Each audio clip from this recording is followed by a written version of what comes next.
All right, and welcome, ladies and gentlemen. Thanks so much for joining us. This is Wines of Germany Webcast. My name is John Szabo. I'll be moderating, but doing most of the heavy lifting today will be Anne Krebiehl, Master of Wine, who's joining us all the way from London, our London correspondent. I'll introduce her in just a moment. But today is all about Germany, all about German wines. It's a Monday, a terrific way to spend the day, and thanks so much for tuning in and expanding your knowledge. We're going to try and share as much as we can in a short hour and a half on a little bit of the history, but mostly what's happening currently in the German wine scene. And we're going to be tasting through 8 wines that will kind of tell the story in a few bottles of some of the transitions, some of the changes, some of the exciting developments, some of the things to look forward to, and some of the things that we've been loving for many years. Because as we know, Riesling has finally earned its rightful place as the world's best variety.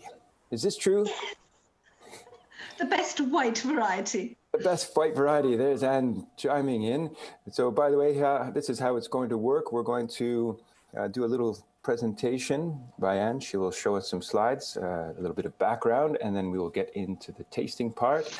Now you'll see on the right side of your screen, you should have a little box called Slido. There you have the option of asking questions, putting in comments at any point throughout the day. Our crack AV team behind the scenes here will forward those on to me, and I will share with the audience. And we'll also get into a little bit of trivia and some polling towards the end of the presentation. So stick around because there's some pretty swish swag for the ones who answer correctly and answer quickly.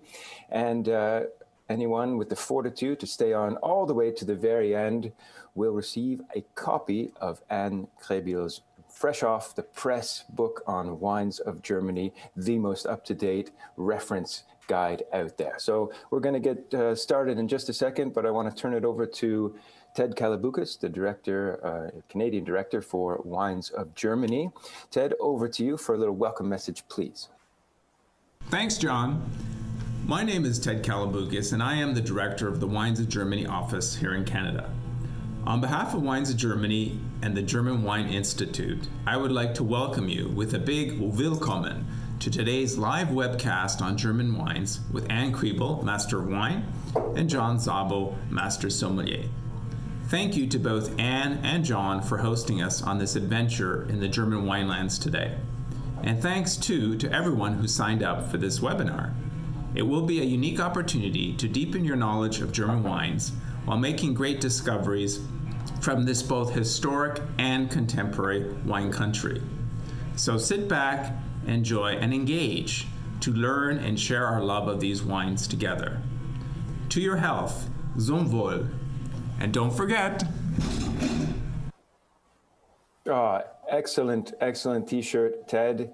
Sorry, I don't think that's part of the swag, but maybe we convince the lovely folks, Wines of Germany, to send us all Riesling Rock shirt, because who doesn't want one of those? All right, let's bring in now the one and only Anne Krebiehl, Master of Wine. Born in Germany, so completely legitimate, but London-based. As I mentioned, she's joining us from her living room, I think, over there. She's a freelance wine writer and lecturer. She's the contributing editor for Wine Enthusiast magazine. She covers Austria, Alsace, Burgundy, and England. Yes, that's right. And writes in various other consumer and trade publications, lectures, consults, translates, judges, and travels, or used to travel very broadly around the world. We last crossed paths in Austria, and I hope we'll cross paths again soon, perhaps next time in Germany. Master of Wine, as I mentioned, since 2014. And she's also done a little moonlighting making wine and harvesting grapes in a number of different countries around the world. So let's welcome everyone, Anne Krebiehl. Hello. I'm very happy to be here. Lovely to meet you all. Thanks for joining us. So why don't we jump right into your presentation so we can get a little bit of the background details out of the way. Remember, pay attention because there are some questions coming up at the end. But I'm going to turn it over to you now, Anne. Okay, we've got tons of wines to taste and interesting wines to taste. So I'm going to try and hot-foot it through this presentation. Could we have the first slide, please? So I love showing this map of Europe because I always want to make the point that Germany is a wine country at the heart of Europe. And really, it is in the center of Europe geographically, and its winelands really stop. If you drew a line between Luxembourg here and the Czech Republic, that would be kind of the northern confine of viticulture in Germany. There are some satellites out there a little bit further north, but you see that if you look at this, this is absolutely in the very heart of Europe. And Germany is not seen as a wine country to the same degree as France, Italy, or Spain are seen as a wine country. But that does not mean that it's not got an equally ingrained and ancient wine culture. And wine culture is ingrained because it was started, some people think, even before the Romans. The Celts might have done a little bit of that, but the Romans certainly did. And since then, there has been uninterrupted wine culture, especially along the Rhine. So let's move on to our next slide.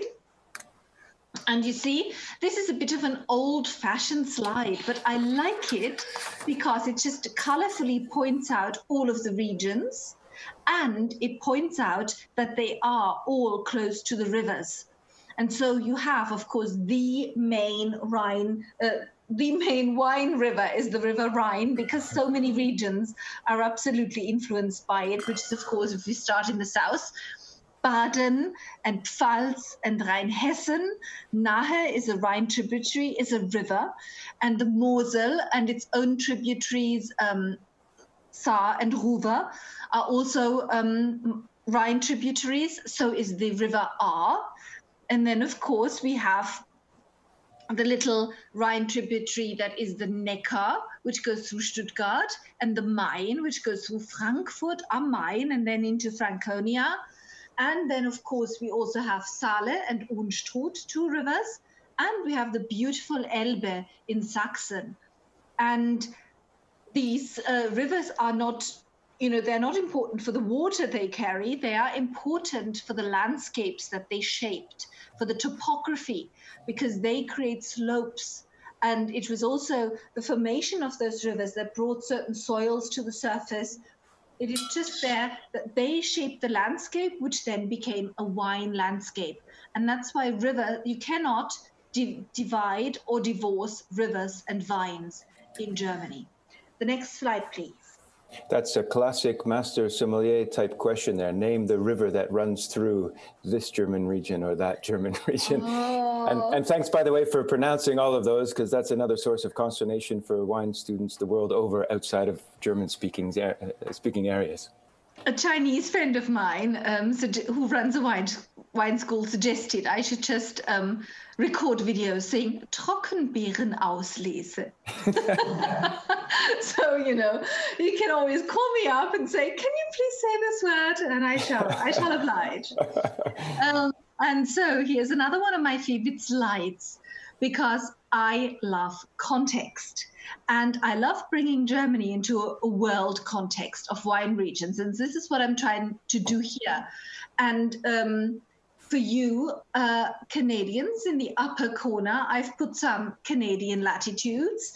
And then the main slide has got European cities and wine regions. And then there are also some other kind of famous wine regions in the lower box. And what I want to do is just show you that Germany covers 4 degrees of latitude. I haven't actually put the southernmost vineyard there, which would be, it's a lovely name. Try saying that after a few drinks, the Weiler Schlipf. I love saying that, Schlipf, which is exactly on the Swiss border and which is at 47.5 degrees. And then we go up to 51.5 when we go to Saale Unstrut. So you have 4 degrees of latitude, 47.5 to 51.5. And German regions cover all of that with various soils. And so we know that due to mountain ranges, the Atlantic influence in Germany is lessened. And therefore, if you look, for instance, at this comparison between Neustadt in der Pfalz and Reims in Champagne, they're at very, very similar latitudes and you can drive easily from one to the other. But it is, of course, the hard mountains, which are the German continuation of the Vosges Mountains, that somehow mean there is more Atlantic influence in Champagne than there is in the Pfalz, and that accounts for those very different wine styles, despite the similar latitude. And also, Burgundy used to struggle to ripen. If you read Anthony Hansen's book, which was published in the early 1980s, he talks about how difficult it was for the Burgundians to ripen Pinot Noir. And that was the time when it was difficult for the Germans to ripen Riesling. So you see how much things have changed and shifted. And I just like when I say, everybody knows that the 50th degree of latitude runs right through the Rheingau and through the Schloss Johannisberg vineyard. There's actually a sign there with a 50th degree of latitude, which used to be considered the northern confine of viticulture, which is no longer the case, which used to make Germany a very marginal wine country. Today, I'm in the marginal wine country. Today, I'm in England, where we have now amazing sparkling wine and even still wines getting better and better. So you see that climate has shifted, but I still wanted to give you a latitudinal view because it sort of helps me to think about what's actually going on. Now, sorry. I know we're going to get a number of questions. In fact, a couple have popped up here about climate change. So I think we might as well tackle this topic right now. Can you tell us a little bit about how the climate change has affected the wines of Germany? So far, Germany is still a beneficiary of climate change. And it is in living memory that you had nightmare vintages where you had in your Riesling, you harvested grapes which had 20 grams per liter of total acid. That is killer. That is a hair-raising. That is a hair-raising statistic because if you harvest, say, Pinot Grigio or Krau Burgundy, you might have somewhere between 4 and 6 grams of acid. If you have normal ripe Riesling, you have between 6 and 10 grams of acid, and that's for adults only. And now imagine 20 grams per liter of acid. That is a killer, and that is living memory in some vintages in the 1980s. And in the 1980s, you would only marginal regions like the Nahe, like Saar, like Ruhr, like Mosel would only have 3 decent vintages a decade. That is no longer the case. Today, Riesling ripens reliably in every region. And in the meantime, more than a third of Germany's, or just about exactly a third of Germany's vineyard is planted to red grape varieties, which used to be unthinkable. And if you think that the entire history of German viticulture and of German wine law is based on the principle of ripeness, it means that as long back as you can think of Germans growing grapes and trying to make wine, it was always about how do I ripen these grapes? And everything that's happened in the vineyard was geared towards making those grapes ripen. And so when people say today, oh, Germany's getting too hot for Riesling, I think they're severely misinformed and they need to go into a vineyard and look at how grapes are grown and see how all of these measures that Germany mastered of ripening grapes in a marginal climate, a lot of these things can be dialed back, be it with less canopy, be it with shading the fruit, be it with different kind of pruning or staggered pruning. So there are lots and lots and lots of viticultural measures that were skewed to the nth degree towards ripening and catching sunlight and getting ripeness, which can now be dialed back. And the best people have already given up chasing sugar, and they are preserving acid and trying to lengthen the growing season so that sugar does not run ahead of aromatic development. So would you say then it's not that they're struggling to maintain freshness and acidity, it's just they're moving to a less extreme form of viticulture to allow the plants to do what they would naturally do, accumulate sugar while maintaining freshness? It's still a cool climate.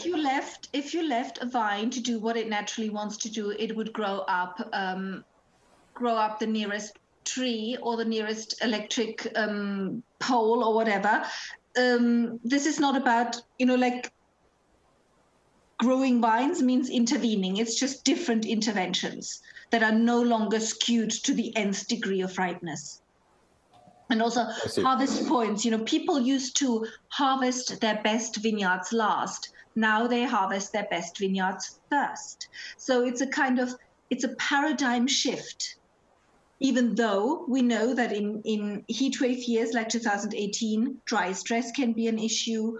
So it's kind of climate change, and especially the the extreme weather events that come with climate change are more of a struggle than the rising temperature. And just as a brief aside, what has this done for sweet wine production in Germany? I'm thinking specifically of ice wine, but even Trockenbeeren Auslese, given these warmer, drier vintages, is there less botrytis and certainly less ice wine, we know? Well, two different things. You have botrytis in certain vineyards, and if you have a drier, warmer year, your chance of having healthy grapes that will be befallen by botrytis is higher. And so you have a cleaner botrytis in drier years, even though botrytis is not necessarily as super reliable as it used to be due to moisture. But then you can make wonderful late harvest wines and even Trockenbeeren Auslese wines without botrytis and more with passerillage, which also works. And as regards ice wine, I think we have seen very hot summers.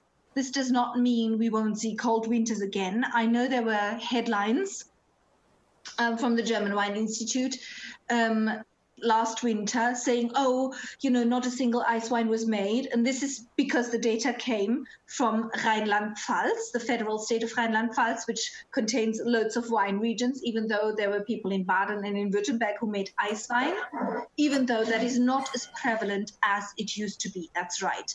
But who says we're not going to have a freaky cold winter again? So. All right, thank you. So where was I? Next slide, I think. Okay, here is just a regional overview. And you see, Pfalz, the region of Pfalz has got most vines. And the region of Pfalz, Baden, Mittelrhein, and Hessische Bergstraße, they are totally governed in their geology and in their formations by the Upper Rhine Rift. So this is this huge geological event about 30 million years ago, which so you had kind of a normal area where strata by strata by strata of geological layer was laid down. And then you have this great rift, and that meant that lots of rocks were upset and different kind of eras of rock now reach the surface. And that's why you have such mixed soils in Pfalz and Baden. Rheinhessen used to be an inland sea, so therefore you have limestone, but at the edges of it you have some interesting formations like rhyolite in the red slope, or even volcanic elements up in Sieversheim in its northwest. Baden, of course, totally mixed with the Upper Rhine Rift. And then our pair of Triassic regions, which is an era that became Triassic precedes the Jurassic. And so you have Württemberg and Franken, and all of their vineyards are on Triassic formations. And especially in Franken with Silvaner, that is like a picture book of these soil layers, which is so neat. And it's such fun tasting them and finding your way around them. The Mosel, of course, is slate central.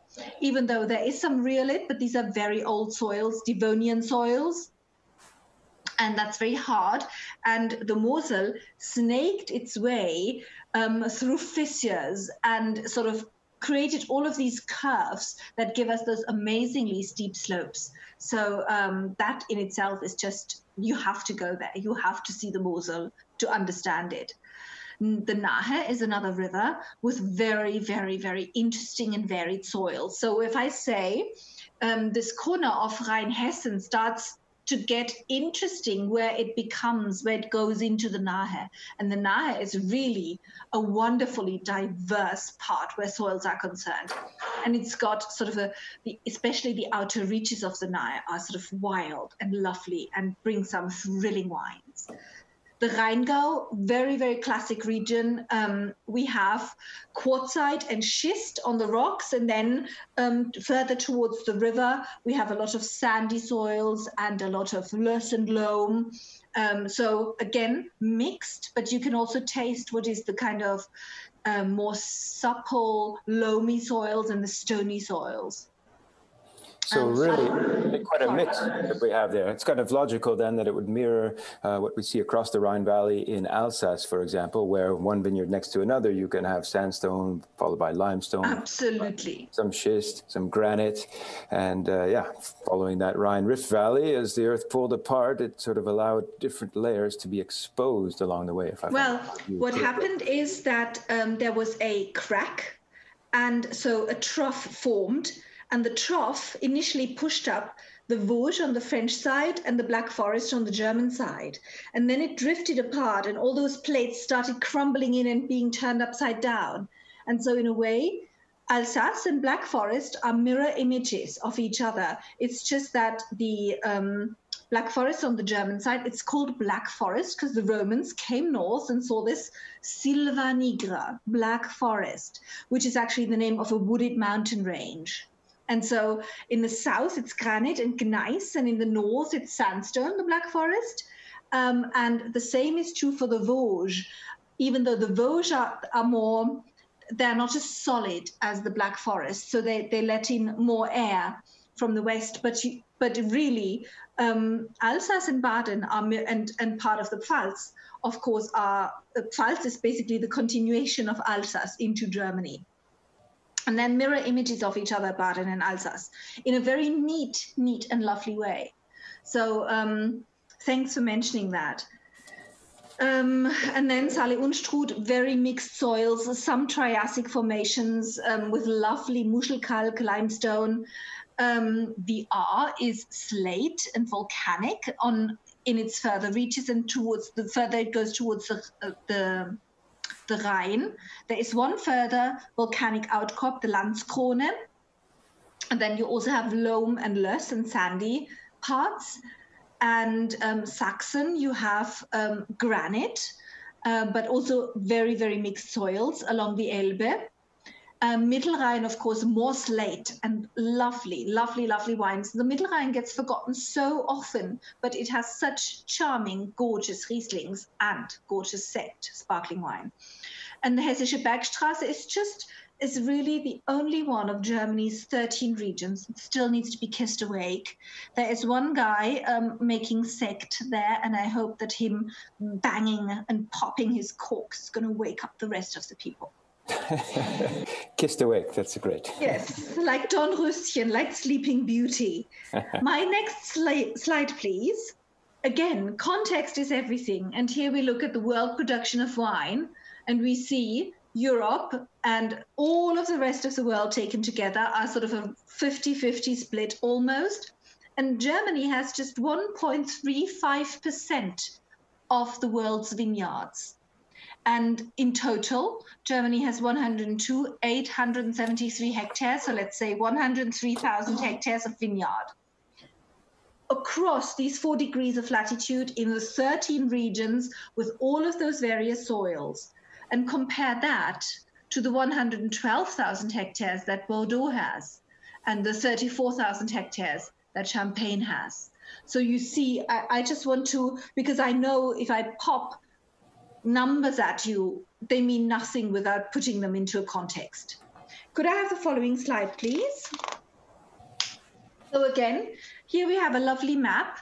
And once again, you see on the left-hand side map that the regions are sort of crowded together around the Rhine and its tributaries in the southwest of the country, with these two satellites that are Saale Unstrut and Sachsen. And the vineyards there, they weren't started quite as early by the Romans, because the Romans took a while to actually make their way up there. But I tell you that Cistercian monks created some of those first vineyards in Saale Unstrut and Sachsen, at the time when climate was still warmer. And that happened in a kind of between the 13th and the 14th century. And so this time coincided with a huge expansion of Cistercian filiations from Burgundy, all the way with their Cistercian monasteries amongst each other, Kloster Ebrach, Kloster Eberbach, Kloster Lorsch, first the Benedictines, then the Cistercians. And that sort of united the labor of those monks, the land of the aristocrats who gave them to the monasteries for their eternal salvation, and the climate. And that caused a huge explosion in vineyards across Europe. And you had vineyards up to Silesia here, which are no longer even on the map. And the second map shows you again the southwestern part of Germany with all of those, almost all of the regions crowded around. So before I get carried away with my history, because I love the history and I love how things happened, let's turn into geekiness with our next slide, because this is a central point about Germany. It is light, not heat, that ripens grapes. Photosynthesis, photo means light. And this happens gradually in Germany because of those higher latitudes. So you know that in Germany you have different grape varieties from those in the Mediterranean. And there's a good reason for that, because those grape varieties, especially Riesling, have far lower requirements of annual temperature. And the good thing is, remember that I said that in the meantime, the latitudes, climate change has changed the influence of those latitudes, but what it hasn't changed is the length of daylight. And if you have higher latitudes, and you know that in Canada, at high latitudes, you have longer daylight. Not in high summer.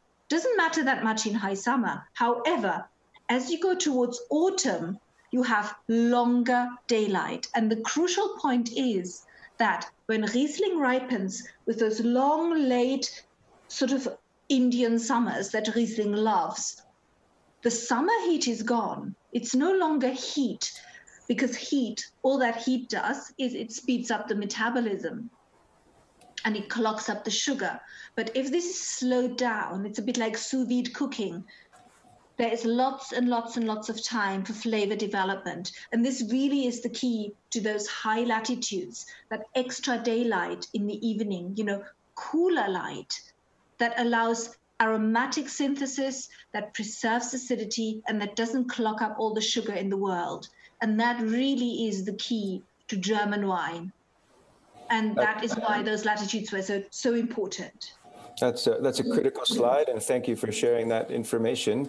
I remember a very important discussion I had with a grower in the Saar some years back who was describing the length of their growing season, and the number he threw at me was 160 days from flower to harvest, whereas most of the rest of the world works on 100, 110, 112. So you have an extraordinarily long growing season to develop all of these flavors, yet without accumulating too much sugar and while retaining acidity. It's the one thing that helped me to understand why you could have such flavorful wines on such a very light, feather-light frame with very low alcohol and still high acids, but not green, not underripe, not short on flavor. It all made sense to me when that was put into the context. And I don't know if the growing season is always that extremely long, but it certainly is true that when the crucial ripening happens, the crucial ripening and flavor synthesis of Riesling, it's not in the summer. It's during those cooler, lighter lovely years. And also remember, that's why the slopes are so important. If you want to toast a slice of bread, you're not going to hold it like this against the fire. You're going to hold it like that against the fire. And again, your light exposure is what you want and is what you get. And this really is the key and the secret. Next slide, please. Here, a little varietal overview.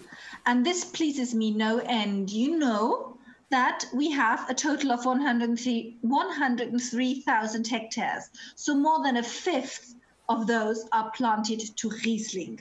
And nobody else in the world plants anywhere near as much Riesling as the Germans. So Germany is a Riesling central. And again, think of all of those soils and think of 4 degrees of latitude. Riesling thrives everywhere and ripens everywhere now. And that means I can never answer the question, what is German Riesling? Because what are German Rieslings? They're as varied and as scintillating as a peacock's tail. So that's a good thing to get your head around, that you can't put German Riesling in a box. And we shall see that when we taste our wines. Same goes for Spätburgunder. Again, 4 degrees of latitude, every imaginable soil. And then I keep getting people who want to say, oh, German Spätburgunder is like this or it is like that. No, it is everything. It is all of those things. So just, because Germany always gets lumped together. So nobody in France or in Italy or in Spain would even dream of lumping all of their wine production into a 1.5-hour seminar. With Germany, somehow we have to do it. So my message to you is that Germany is diverse and you can't put it into one neat little box. If that's all you take away from today, I'm happy. Of course, I've slid right over Müller-Thurgau because it's not one of my favorites. It's also known as Rivagna. But had we looked at this statistic 30 years ago, Müller-Thurgau and Riesling, there was just a little bit more Müller-Thurgau than Riesling, and they were about the same, they covered about the same area. And I'm so very happy that this has changed. Anybody wants this, because we have a swish swag, did you say earlier? Swag indeed, yes. So I am throwing in a little curveball question, which you note down for later. What was Germany's most planted variety in the 1920s? All right, let's come back to that question at the end. Okay, so Müller-Thurgau, of course, was perfect in those days before climate change because it would ripen. It would ripen when Riesling did not. And Pinot Noir, this is a huge development. Germany is now the 3rd largest grower of Pinot Noir in the world. And however, this was not the case. This is a development of the past 30 years. And this is all the more remarkable for it. And you cannot divorce climate change from this statistic. But I love it when a French grower said this to me, that Pinot Noir likes pieds chauds. So it likes warm feet, but it doesn't like to be very hot. It reminds me of the English. When at the moment it goes over 25 degrees centigrade, they say, oh my God, I'm so hot. And Spätburgunder is a little bit like that. So it likes warm feet in a temperate climate. And Germany has got a lot of places that fit that bill, where Spätburgunder can have a sunny place that isn't too hot while being in lovely warm soil where it doesn't get cold feet. It's a beautiful way of thinking about Spätburgunder. I have to say that's the first time I've heard Pinot Noir compared to an English person. That's a new one for me. Thank you for that. That's a nice takeaway. But you sort of know that wilting person with a red skin and the, It's perfect. It's perfect. Dornfelder was not released for planting until the year 1980, and then was very, very successful because 1980, this was a grape which allowed the Germans to grow a really deep colored red wine, when its deep color really is the only thing that makes it a red wine. I'm not a fan of Dornfelder, and I will not cry if it disappears. Again, meow. This is me saying this, not Wines of Germany official, so sorry. And now we come to our other people in that Pinot circle, and that's Krau Burgundy, Pinot Gris. Lots of Krau Burgundy in Germany, lots of Weißburgunder, and we'll say more about that in a moment. I am sad that I haven't got a Silvaner to show you today, because Silvaner is one of those sleeper varieties. And I immersed myself in Silvaner when I went to Franken, and I just fell in love with it. It goes under your skin because it is no less expressive of its provenance than Riesling. It is a beautiful, beautiful thing. And so a food wine par excellence, especially for those people who physically struggle with Riesling's acid. I have friends for whom that acid is physically hard to take, but Silvaner offers you similar subtlety with less acid and equal kind of nuances of reflecting soil. Portuguese is something you may never have heard of. It's not from Portugal, even though its name implies that. And it used to make a kind of anemic red or reddish wine. And this is what was mostly planted in the Pfalz as a red variety before they cottoned on to the fact that Pinot Noir would now ripen. Trollinger is a speciality of the beautiful south of Württemberg, the former kingdom of Swabia, and it is, again, another little sleeper. A lot of Trollinger is turned into indifferent, sad and banal wine, but once you get your hands on a sexy Trollinger made by somebody who knows what they're doing, it is a sexy grape. Insofar that it is very contemporary because it is light-bodied, light-colored, fresh, but fruity. And for me, it's kind of, I love to chill red wines in summer, and this is a summer chiller. Perfect for some charcuterie or sipping by itself. Sounds like a wine of the times. Totally. And I want all the cool wine bars. I want it to become the new Somme candy. And the next thing is Lemberger, and we have one today. And I have a suspicion that you were all sent a far better bottle than I was sent. So, hey, uneven scores. But Lemberger is Germany's only wine that really is a full-bodied red, or can be a full-bodied red. You might already know it under its different names, Kék-Frankos in Hungary, or Blaufränkisch in Austria. And it makes incredibly poetic, spicy wines that I think are just, I love them. I love them. And they have this high acidity, but also this body and the kind of, the spice is what kills me. And some of them are beautifully floral. Yeah, so you know. Well, don't get me started on Lemberger Kék-Frankos. Otherwise, we'll be here all day. We should move on. That's another session, John. Indeed. So, and then Pinot Meunier. There is surprisingly much Pinot Meunier in Württemberg, which they often vinify as a red wine, which they call Schwarz Riesling to completely confuse everybody. But that sort of stuff, actually, like so much of Württemberg wine, stays in Württemberg. And you see that I have added various hectareages of red grapes in there to show you that really 33.5% of Germany's vineyard are by now red. So next slide. This, so perhaps I should talk about Riesling first.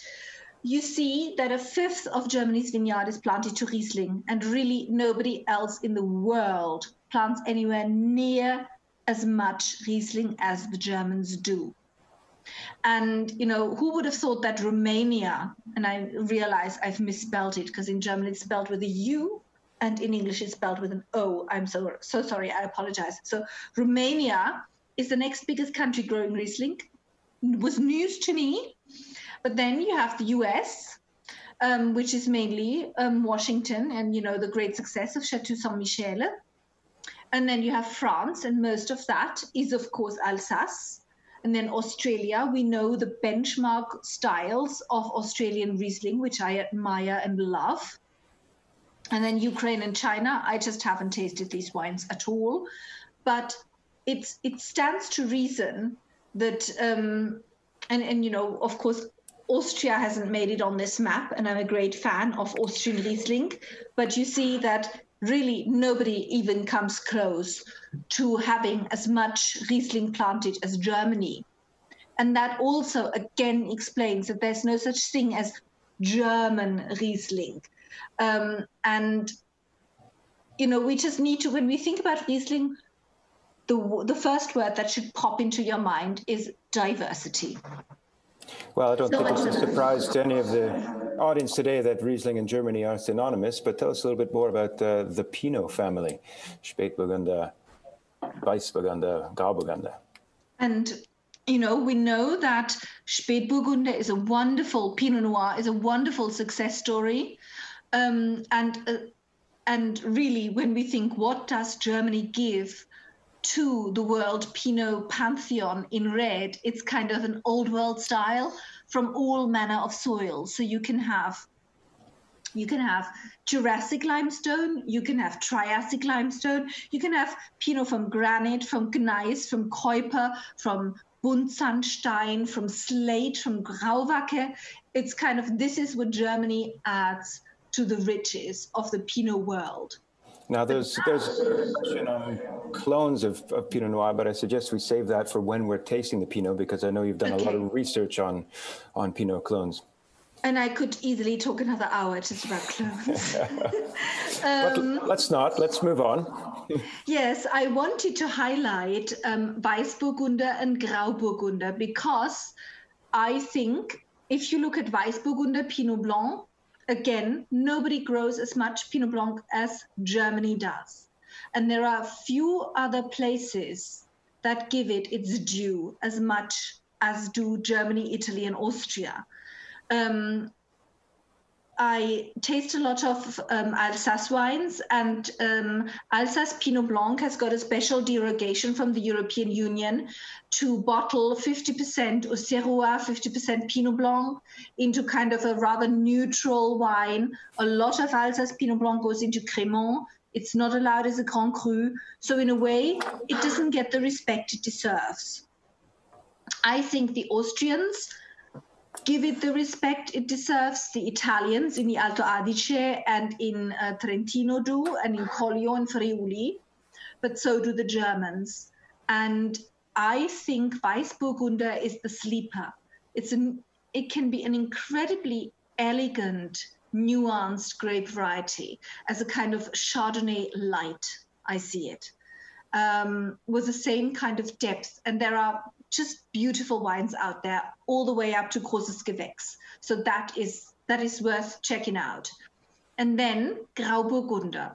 German Pinot Gris is pitched very much between this kind of very easy drinking, light-bodied, high-volume style that is the majority of Italian Pinot Grigio. I know that there are very serious Pinot Grigios in Friuli, in Collio, etc. But if we now look at the mainstream Italian Pinot Grigio, it's very light-bodied, very easy to drink, unoaked, and rather neutral.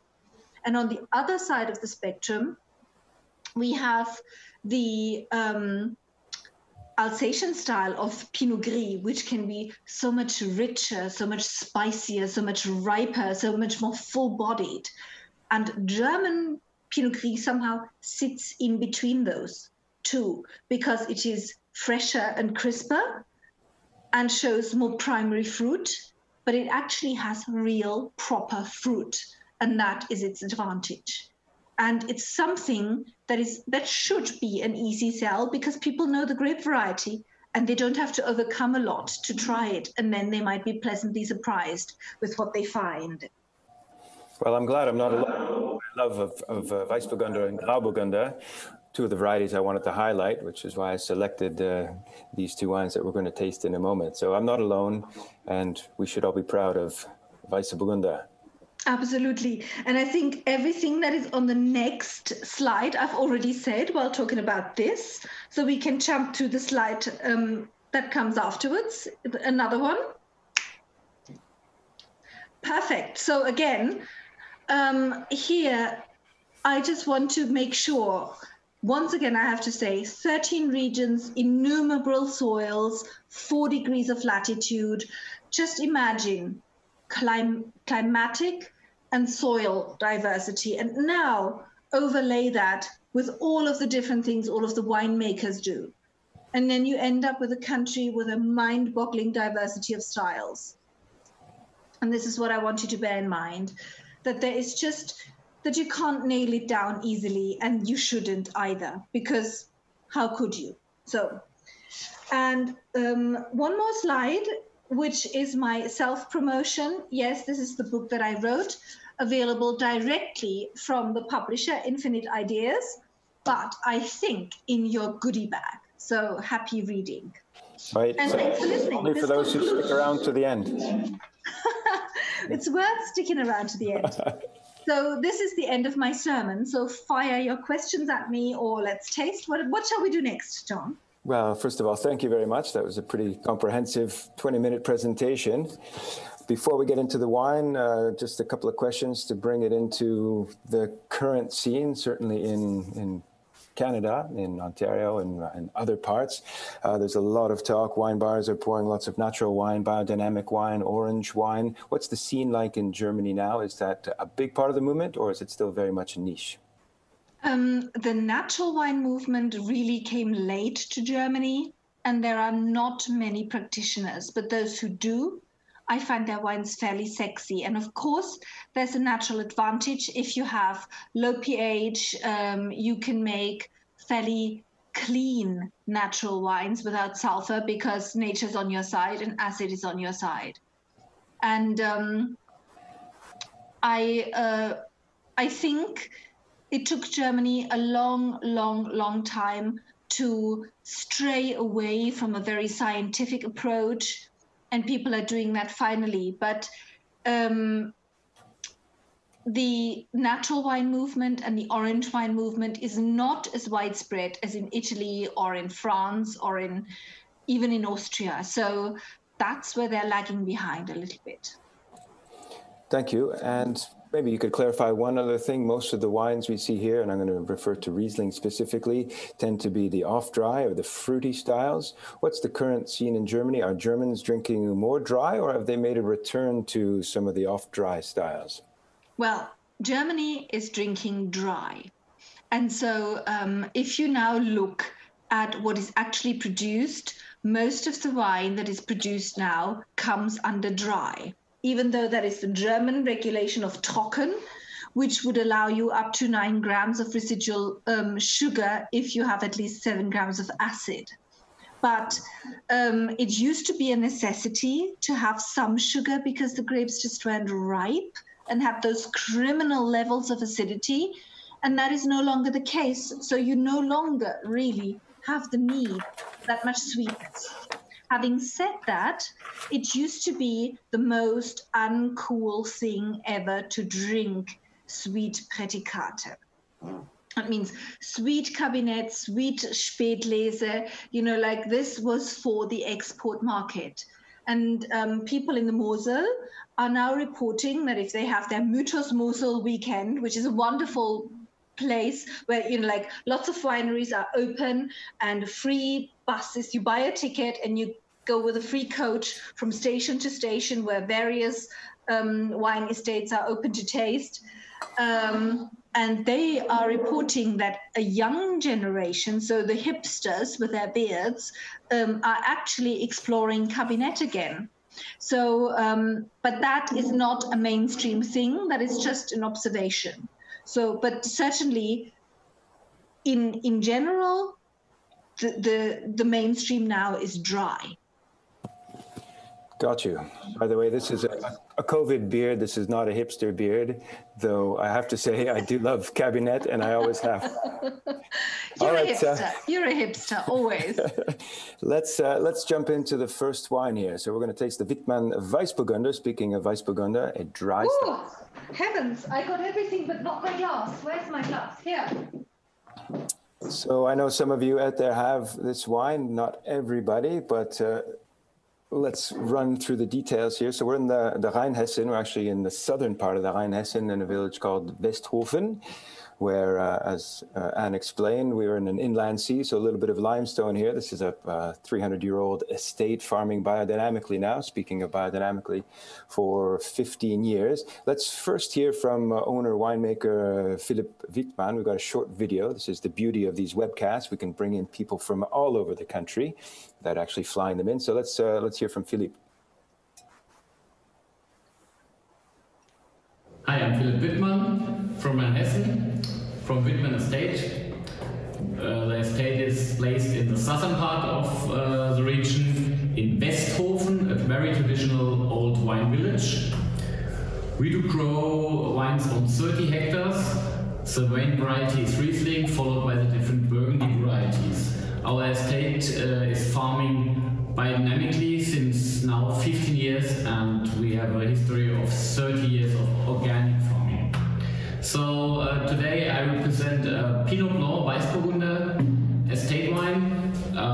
This wine is grown on very chalky soils. It's hand-picked, it's fermented in big wooden casks, stored on the lees for 8 months and bottled. That's the main story, a wine which should reflect the soil, the climate conditions of the southern part of Rheinhessen in the best way, and should live with this density and spectacular lengths. Great, thank you, Philippe. So pretty standard, minimal intervention style winemaking. And for you, where does this wine sit in the range of Weißburgunder styles on offer in Germany now?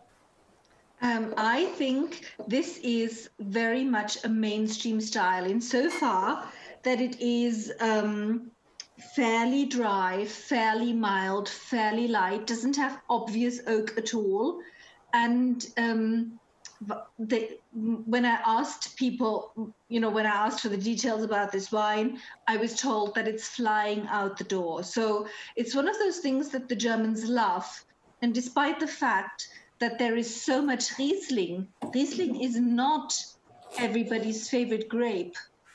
And I think that bears saying, because, us wine people keep saying about, how Riesling is the greatest and the most wonderful, but it actually is a niche thing, because not everybody loves that acid. Not everybody loves that strong personality that Riesling has.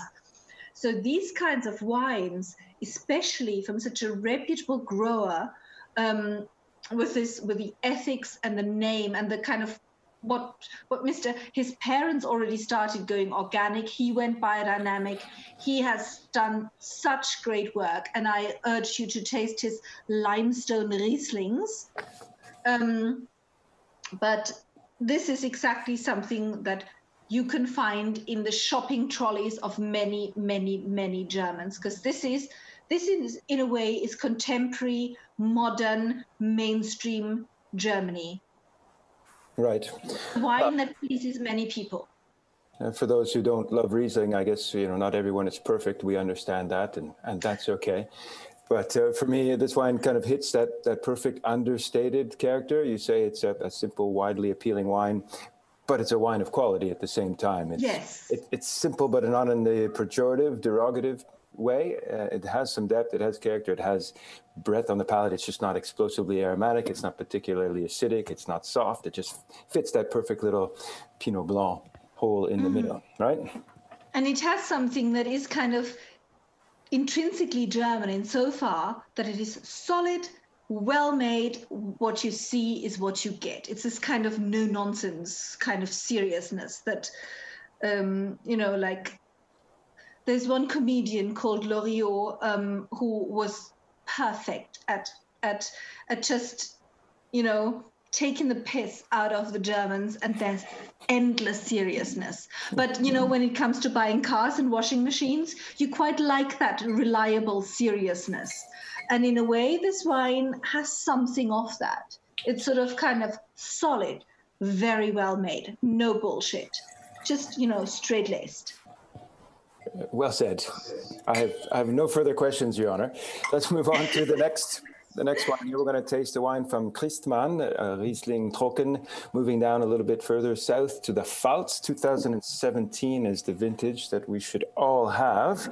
Let's hear from Sophie Christmann, 8th generation, another long-term family estate here, and the third woman to take over the estate, as I've recently learned. So, women in wine. Hello to Canada. I'm Sophie Christmann, and I've been working in our winery together with my father since 2018.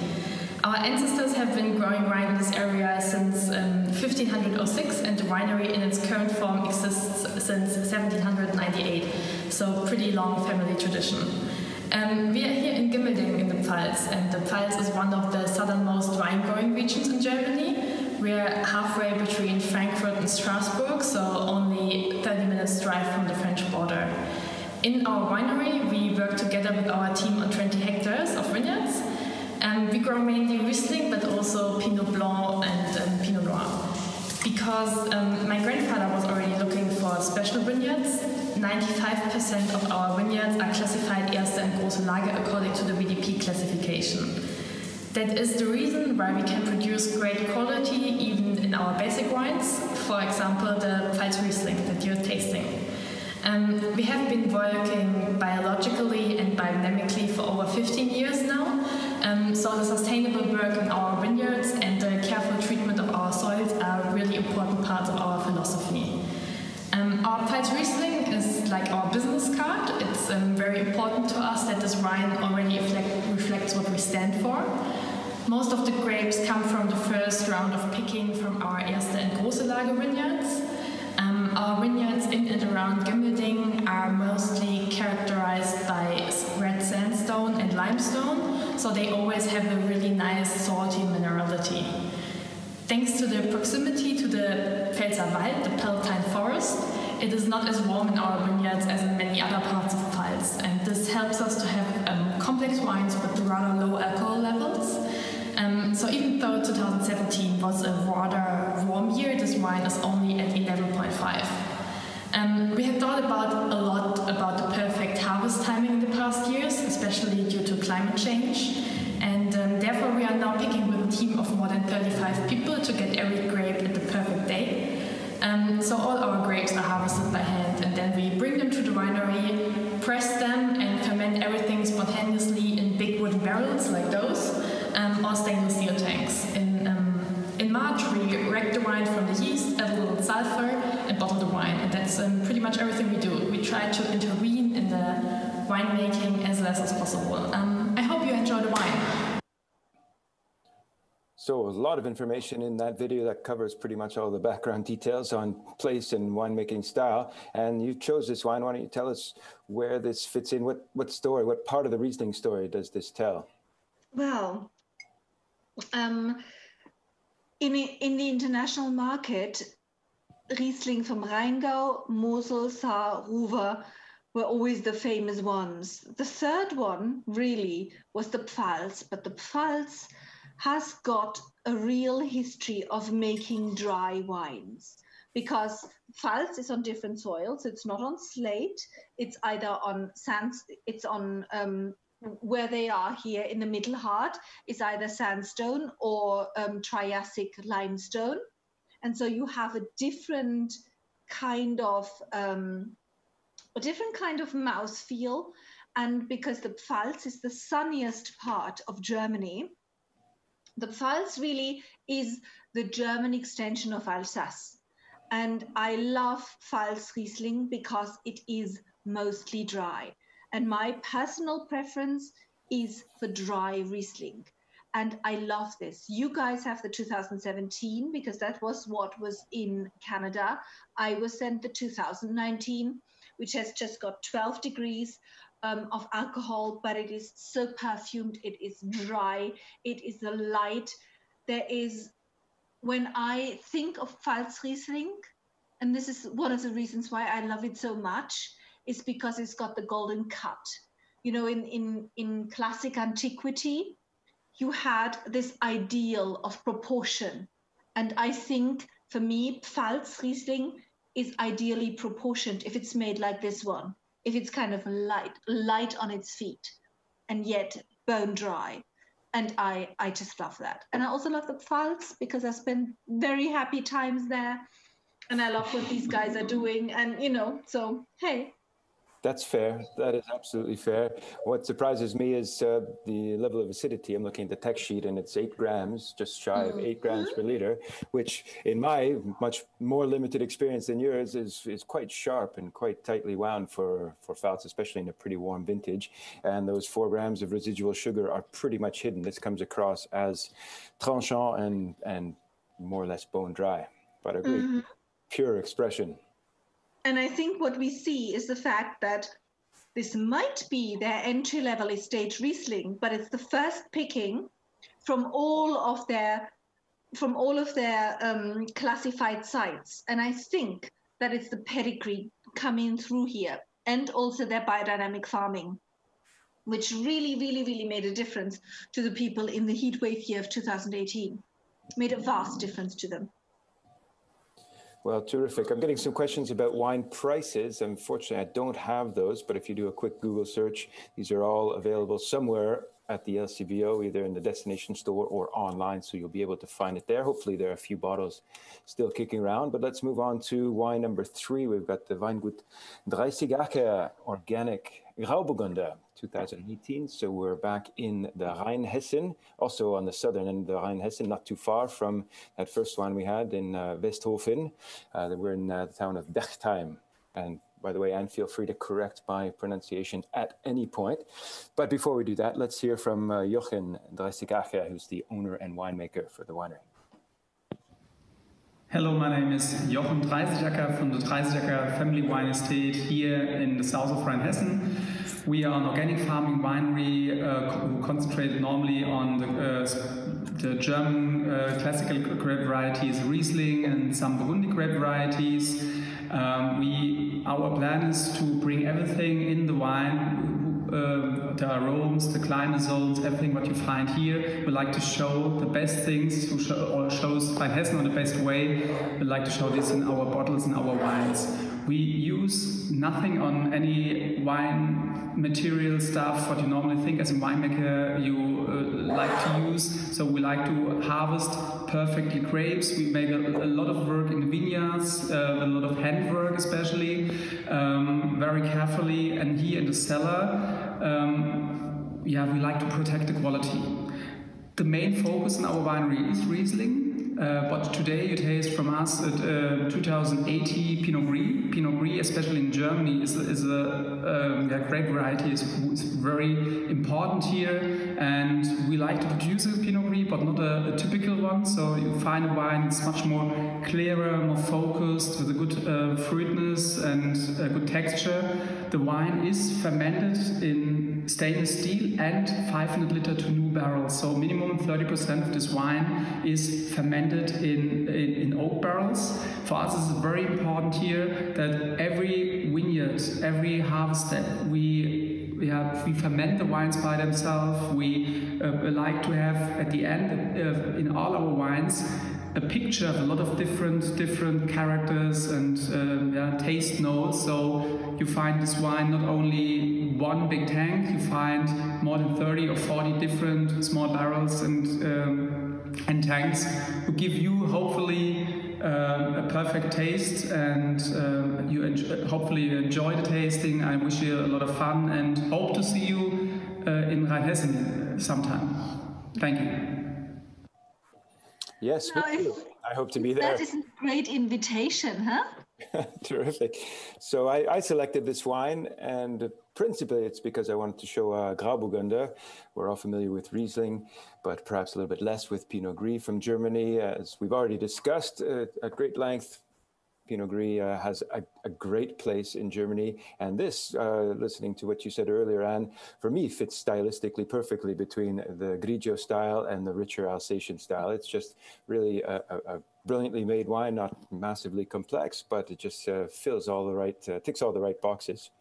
You took the words right out of my mouth. I was just about to say that. This is what I meant when I said it's pitched between those two extremes.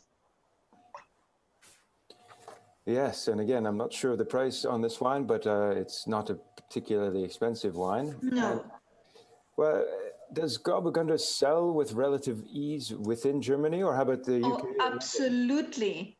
People are drinking it. People love it, especially this. And Mr. Dreisigacker is really, he looks young, but he is now in his 40s. And that's young, Anne, by the way, that's young. He looks young, and he is young. That's because he is young. Anyhow, sorry, carry on. And it's because he refreshes himself from the inside with acid. Tartaric acid, anti-wrinkle treatment applied internally. I firmly believe that, okay? So he is really one of those emblematic people, because at the turn of the millennium, he was part of a group that was called Message in a Bottle. So was Philipp Wittmann, whom we just heard. And you can drive between Westhofen and Bechtheim in 8 or 10 minutes. So they're really neighboring villages. And Rheinhessen used to be known as the region for bulk wine in Germany. And these youngsters at the turn of the millennium really fought to overturn that terrible reputation. And they looked at their vineyards. I mean, imagine thinking you're known as a kind of bulk region with those pristine limestone soils, with sort of God-given conditions for premium viticulture, and they made it happen. And so, you know, like both Wittmann and Dreisigacker, they deserve a medal for being really people who turned around their home region and the way their home region is viewed. So that is an amazing achievement. And these are their entry-level wines. Both of these guys make single vineyard Grand Cru Riesling. And this, however, is their calling card. And I think that's very important. And sadly, I do not have the prices here, but these wines are not expensive wines. And again, there is an element of this kind of solidity, of this well-made artisanship that just gives you something that is straight-laced, but great, you know? Mm-hmm, absolutely. So that's a nice takeaway from this little webcast, is that the Rheinhessen has a lot to discover. You know, it's not just the region anymore. It's not just the villages out on the Rote Hang and the Rhine side of things, but there's it's the largest region in Germany. So, well, more to discover. All right, let's move on to wine number 4. We're going to shift into red, but stay in the Pinot family. We've got the Salvai Pinot Noir, from Baden. So we're going down to Kaiserstuhl. Don't get me started on the volcanics down there, but there are quite a lot of volcanic soils. But let's hear first from Conrad Salvador, who's the owner and winemaker. Hello, my name is Conrad Salvador. I'm the responsible of Weingut Salvador, which is located in the southwestern part of Germany, in the area of Baden-Kaiserstuhl.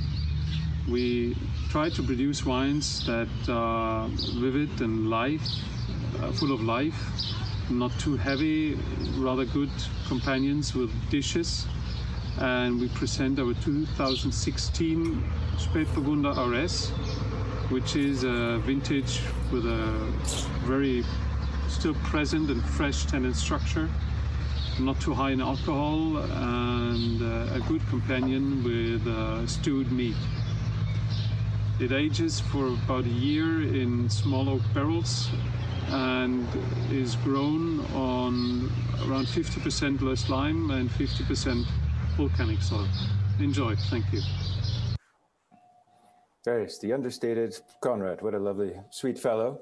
Now, I know you selected this wine, but I just want to start off by saying this wine encapsulates for me perfectly the evolution of German Pinot Noir in my experience in the last 20 years. This is a wine of finesse and delicacy. 10 years ago, I was tasting a lot of overripe and over-oaked wines, but this is tout en finesse, as they say. Why did you pick this wine for us? Because I am from Baden. If you cut here, Pinot will come out. And I just stuck my nose in this and I tasted it. And so much the word strawberry and wild strawberry is overused in tasting terms. But here is one of the few wines that actually has got it. And I agree with you 100%. This is the new Baden and this is the new Germany. This is young winemakers whose fathers, and Conrad's father, Wolf Dietrich, has a track record of pushing the envelope. The father was one of those people who made 100% whole bunch fermented Pinot Noir and nobody would buy it off him, okay? But so here we have young Conrad thinking, what is it that makes my soil special? And this is actually, again, this story where you get incredible value for money because this is a village wine, but it is actually from classified sites. And one of the sites, the Eichberg, is volcanic ash. And I remember tasting it with Conrad's father over lunch. And I just thought, is this Volney or is it Chambol? Is it Chambol or Volney? And I'm not somebody who desperately tries to link German Pinot to something in Burgundy. And in fact, I shouldn't. But this was more than 10 years ago, and I was just starting out, but I was so charmed by this. And I think Conrad now has put his finger on what makes German Pinot German. And this is a kind of a fine-boned finesse. And Conrad always has this wry smile. And when you ask him about his style, it just takes a while to answer. And then he smiles at you and he says, you know, I just want to make the wines I want to drink. And is there really any one of us here who wouldn't just like to have a sesh with Conrad somewhere, you know, with this wine and you talk? You know, it's kind of, hey, so, you know. I think we should leave it there. I think that's a perfect description of both the wine and Conrad.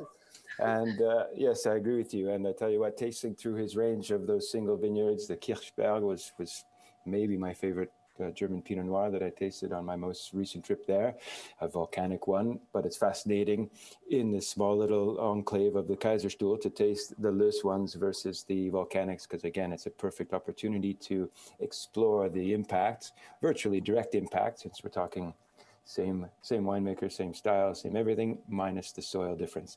Now, we don't really have enough time to delve too much into clones, but maybe just a super succinct last 2-minute history of the development of clonal selection or massal propagation. What's happening there? Well,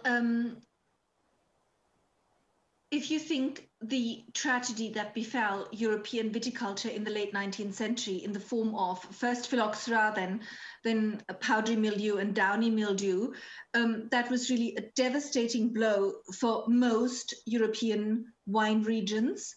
And that, you know, thank God somebody found that you can cure this by grafting European Vitis vinifera on American rootstocks.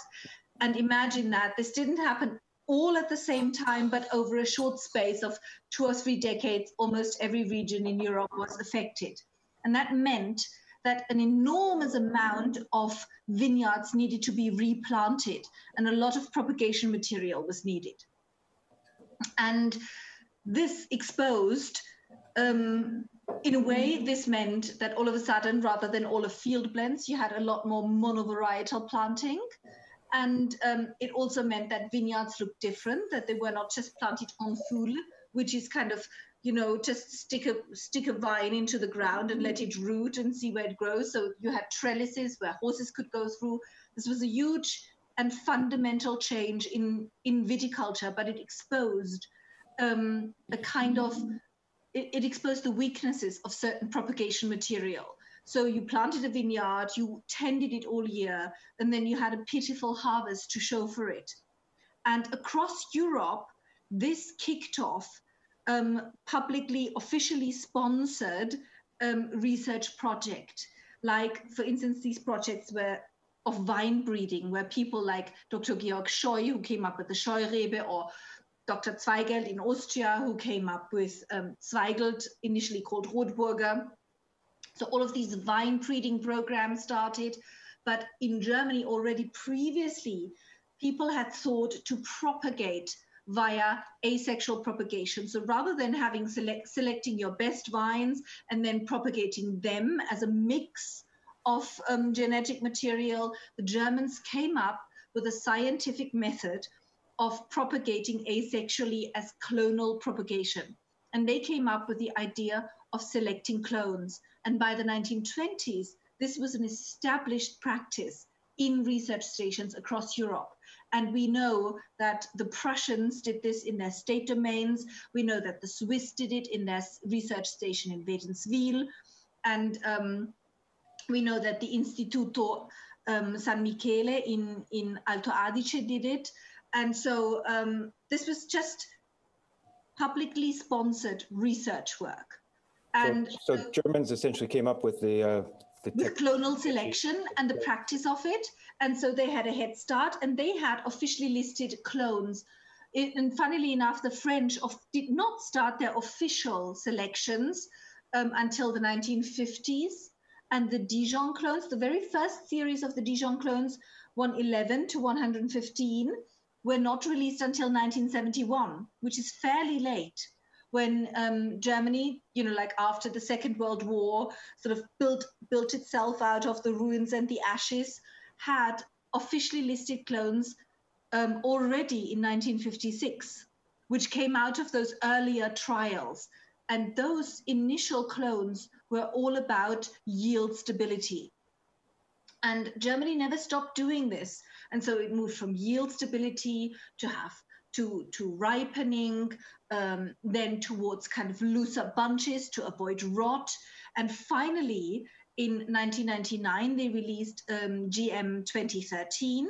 And in 2002, Freiburg released FR 1801, which are mixed berry size, loose cluster with great organoleptic properties. In France, initially, sort of the Dijon, and even the, like in the 1980s, you had the releases of the 667, 777, 828, and 943. And those also were still selected for sugar accumulation, but also for tannic structure and organoleptic properties. So clonal development across Europe is very, very interesting. But you cannot just diss the German clones, because even the ubiquitous clone, which was a standard clone, which was very high bearing, Freiburg 5286, which was ubiquitous in Baden, if that is now 40, 50 years old, it actually brings a wonderfully savory wines. And I think first of all, in the past, you used to go to a nursery and say, hi, I want to plant Spätburgunder. Nobody does that anymore. Today, people go and get that. They have their own Massel selections. They bought Massel selections from France as soon as this was allowed. The French clones, the official French clones from Antaf INRA, are licensed across the world.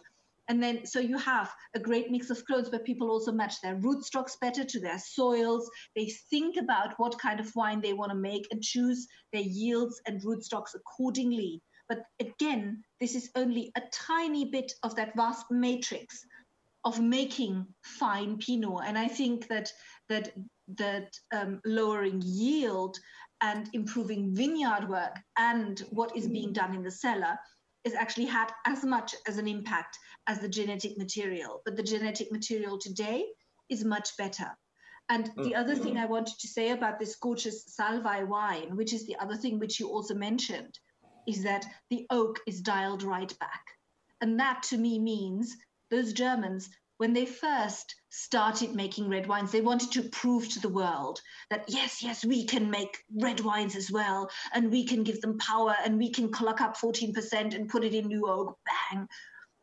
Today, nobody thinks that way anymore. Yes, some still do, but we don't drink their wine. What we have today is finesse, and somebody like Conrad and his friends, you know, thinking about what makes German Pinot German. And this really is it. And I'm in love with it.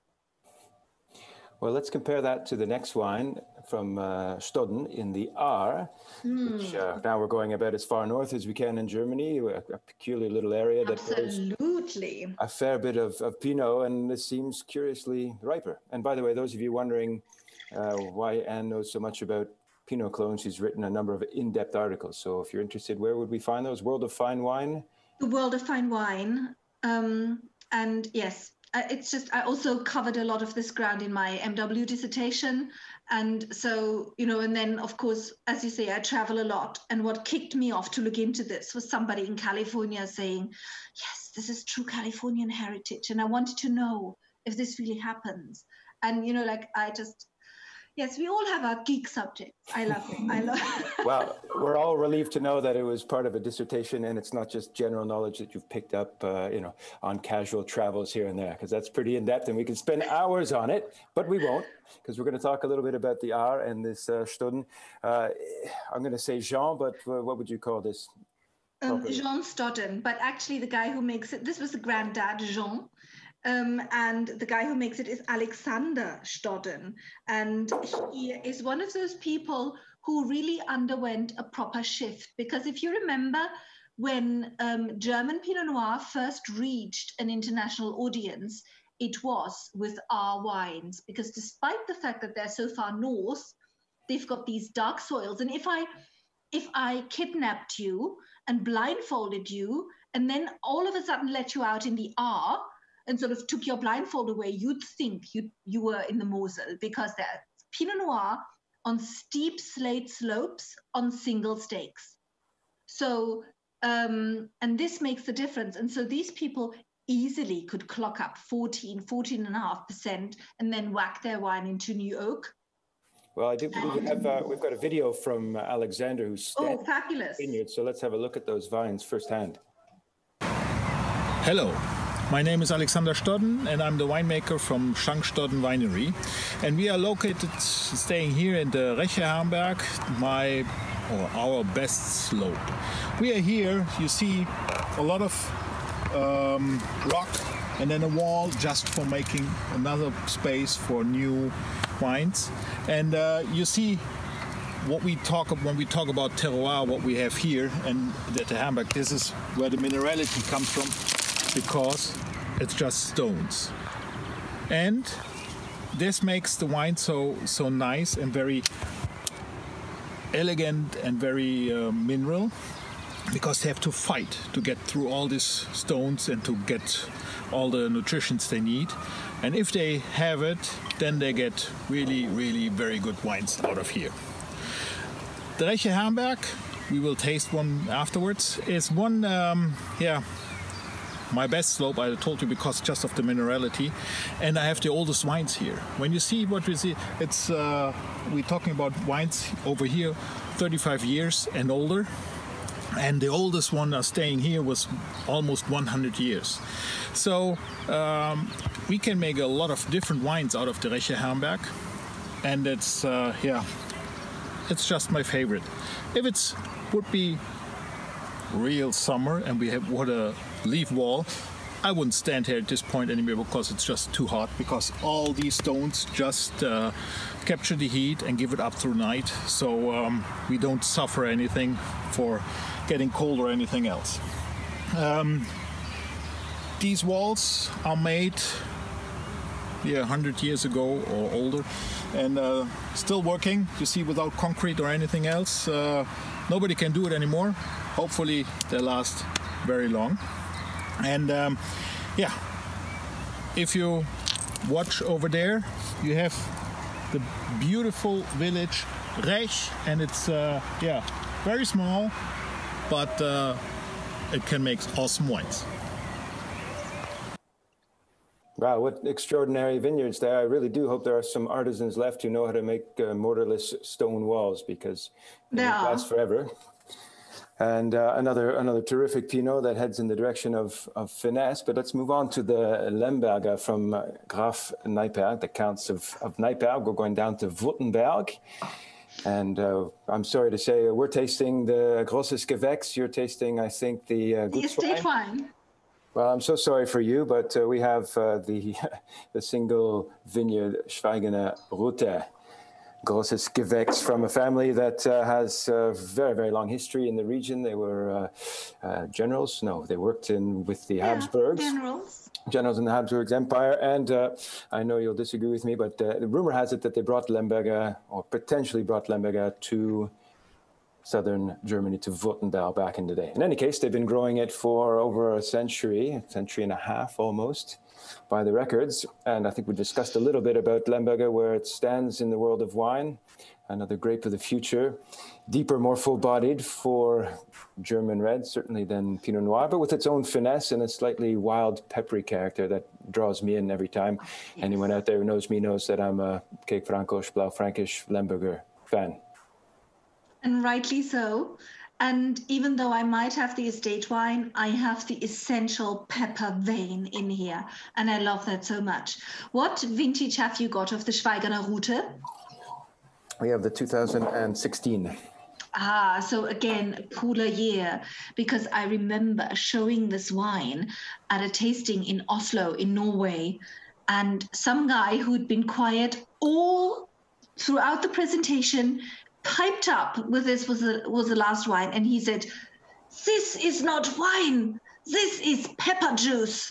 And now I always think of pepper juice when I drink Nijperg. I love that. But I also love the kind of, you taste the structure, and you know that your 2016 Schweigerner Rute hasn't even started to get going yet. Well, the bottle I have has been open for 2 days since Saturday afternoon, just so I can watch the evolution, and I can tell you it's moved very, very slowly indeed. So, very long life ahead of it. All right, and we have two tremendous wines to finish up with. We've got two Rieslings, so let's move over to Clemens Busch, the Marienberg Falkenlei Riesling 2016, and we do have a little video from the man himself, owner and winemaker Clemens Busch. Hi everybody. Künstlerischer Marienburg Falkenlei is our best vineyard in the Grace Slate section. It's in front of us, very steep slopes with very old wines. The wines are 65 years old and older, uncrafted, very small terraces, and a very pure place. Here we have only 25-30 centimeters weathered slate and sand rock. The vintage 2016 was a great vintage for us, perfect conditions. We had a good ripeness, but no over ripeness. So it's perfect to make a good dry wine. We did a little bit of maceration, skin contact for 8 hours, 10 hours, and then we had a long fermentation, 7-8 months. We bottled this wine before harvest 2017, and it had a good bottle age now, but I think perfect time will be in 3-4 years, and it's a wine with a great aging potential. Enjoy it. Oh, you can really hear the wind in the Moselle ripping through that valley, which is so beneficial for vines, except that at flowering. So Clemens Busch, you selected this wine. I know it's developed a little bit of a following over here in Canada, certainly amongst, I don't know if I want to call it a natural wine fan base. Does he consider himself natural? I know he's fairly non-interventionist. I don't think he would put himself into that camp, but he and his wife Rita certainly were biodynamic pioneers in the Mosel. And I think this is one of the things that helps them craft these dry wines. And this is really, it's in the 2016 is in a funny spot at the moment because it isn't quite where it can go, and yet it's no longer dew fresh. I think we caught it at a funny moment, but I think what's really interesting is I stick my nose into that glass and I know I am in the Mosel. I can smell that Devonian slate. And it's such a unique nose. And it's also such a beautiful vineyard, and it's really steep. And in a way, I think this is one of those wines where I think we're actually drinking the liquid rock. Well, I don't know. I don't have the exact sulfur numbers on this, but I would think it's on the lower side of what you typically see in the Moselle. For me, it's that opening phase that you were describing there. It's no longer young and fresh. It's certainly not mature by any means, but it's got a magnificent nose. It's really quite spectacular. And I would love to see this in another 2 or 3 years, although I'll happily follow this bottle for another couple of days and see how it evolves. And what I love is there is something bitter about this wine, but in a nice way, you know, like bitter almond is bitter, and it kind of tingles along with the acidity, and it makes you want to take another sip. I have, you know, like, I don't know whether this happens to you as well, but I always have things sometimes involuntarily popping into my brain, images when I taste this wine. And I just had an image of diving into this green Mosel water. So it's funny what wine does to me. So better stop. Well, your comment on the bitterness, on the fine bitterness, is a perfect segue into the next wine, which is a fine Alb. You're going to explain to us what that is. We've got the Hofgut Falkenstein Niedermeiniger Herrenberg Spätlese. Wow, that is a mouthful to say. We're in the Saar, one of my absolute favorite corners of the world for Riesling. Just these electric wines. We've got a couple of videos, all right, talking about getting geeky. So Hofgut Falkenstein bottles by the fooder. They don't blend, even if it's from the same vineyard. They keep each parcel within that vineyard separate in its own fooder and bottle it separately. So wine from one single vineyard could have as many as 4, 5, 6 different bottlings. So they have their own AP number. So if you're out there and you've got this bottle in front of you, check the fine print because it's all there. We know how it is. Where's my bottle? Yeah, if you look just down there on the bottom right of the label, I've got the AP11 bottling. I think some other people have the AP3. Which one do you have, Anne? I have a different vintage. I have 2019 already. So you're on your own program over there in London. There's no keeping you in control. Okay, that's fine. Let's hear. Let's hear from Johannes Weber, a winemaker from Hofgut Falkenstein. He's going to give us the lowdown on both APs. Niedermeiniger Herrenberg. Wir sind in der Parzelle Palm. Diese Parzelle ist eine wichtige Parzelle für uns, die in einem dieser Fass-für-Fass-Füllungen auftaucht. Das wäre die AP3 mit dem Spitznamen Palm. Wir haben hier einen sehr schönen, verwitterten, grauen Schieferboden, der eine leicht rötliche Färbung hat und wodurch man auf Eisen schließen kann. Weinberge befinden sich gerade schön in der Blüte, sieht alles sehr gesund aus, wir sind sehr happy. Dieser Weinberg liefert immer einen schönen, kühlen, auch möglichst früh gelesenen, lockerbeeriges Traubenmaterial mit in dem Fall leichten Alkoholzahlen, weil wir es ein bisschen früher lesen können.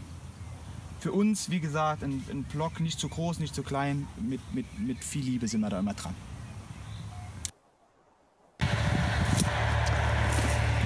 Hier stehen wir jetzt in der Parzelle Meier-Nepal, wie eben gleiche Lage Niedermeiniger Herrenberg.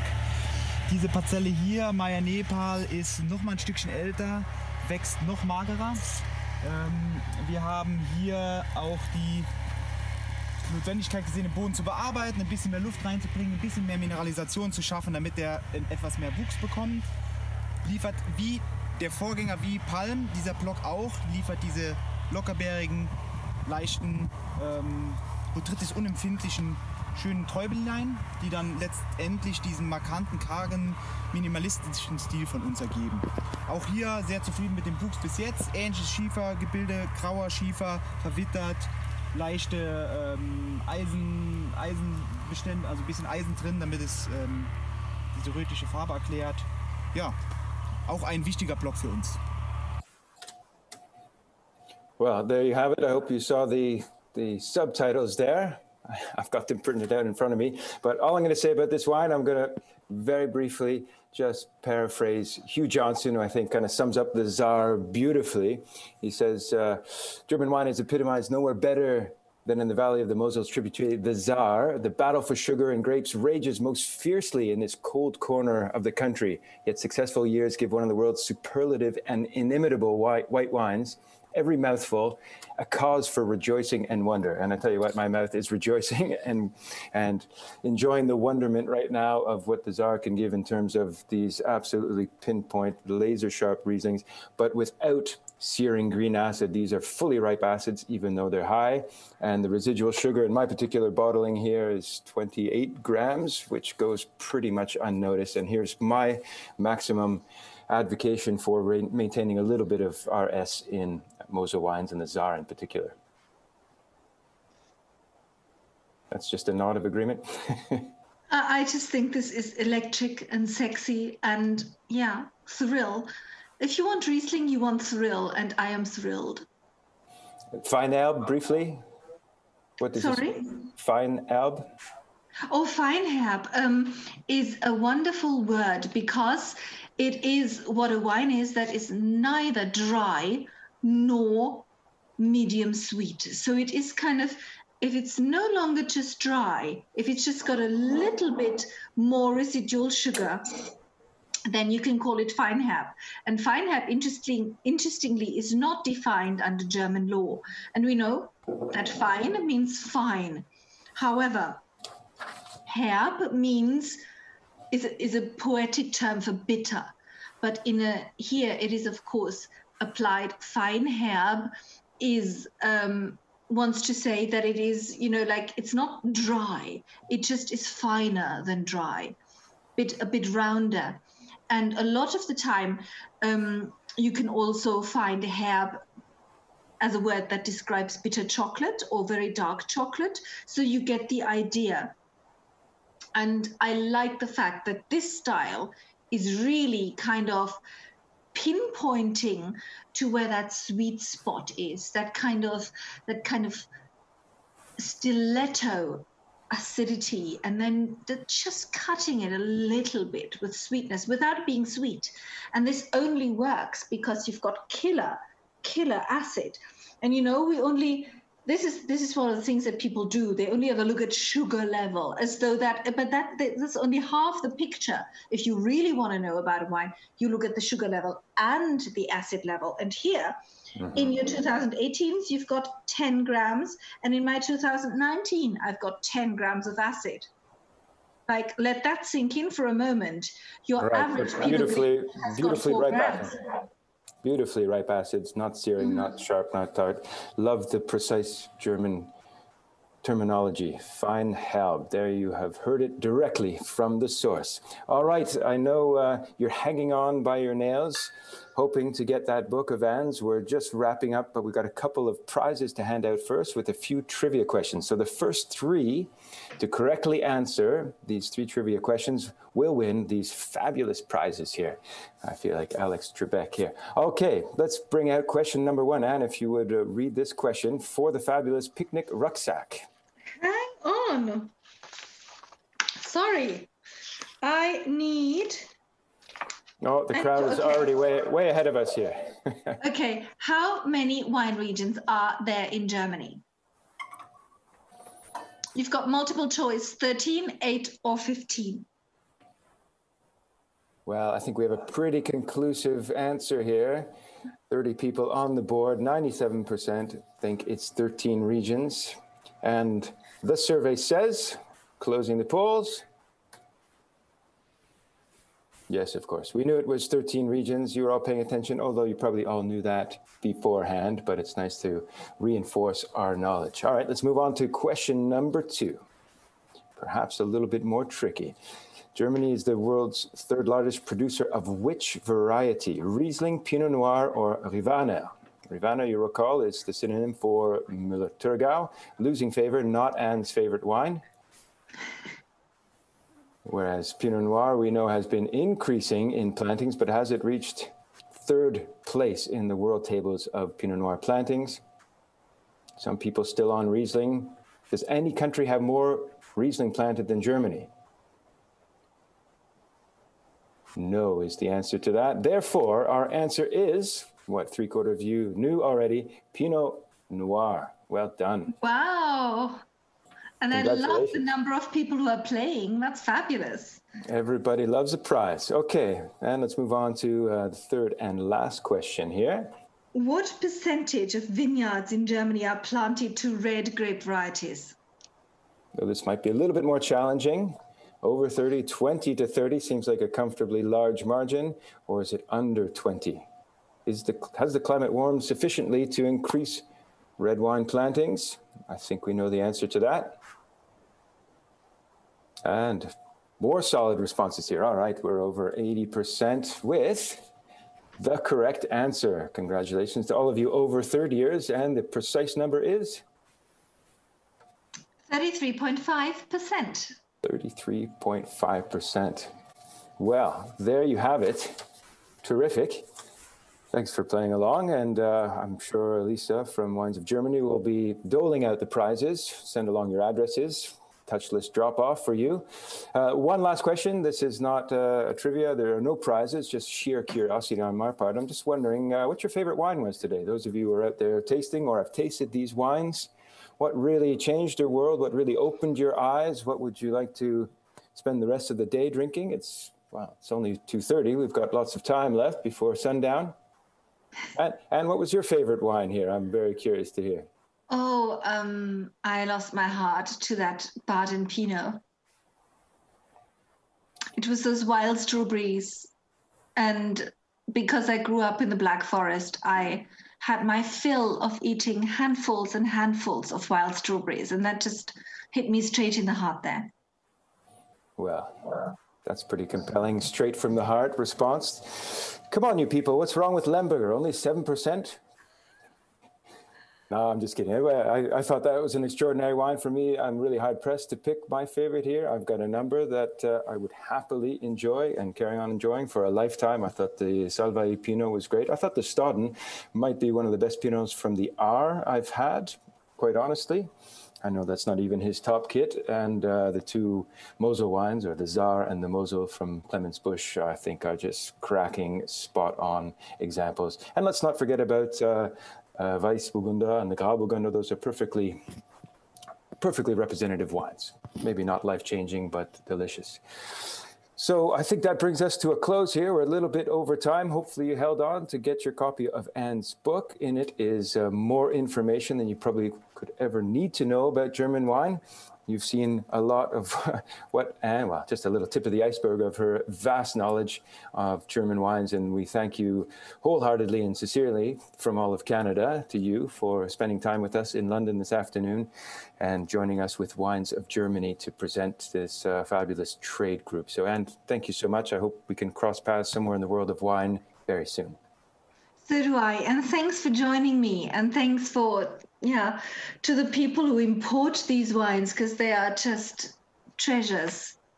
I love them. Well, let's hope they're available more frequently and in greater number than they have been in the past. So until then, ladies and gentlemen, thanks so much for tuning in, and we shall see you at another virtual tasting very, very soon. Cheers. Zum Wohl. Tschüss. Zum Wohl.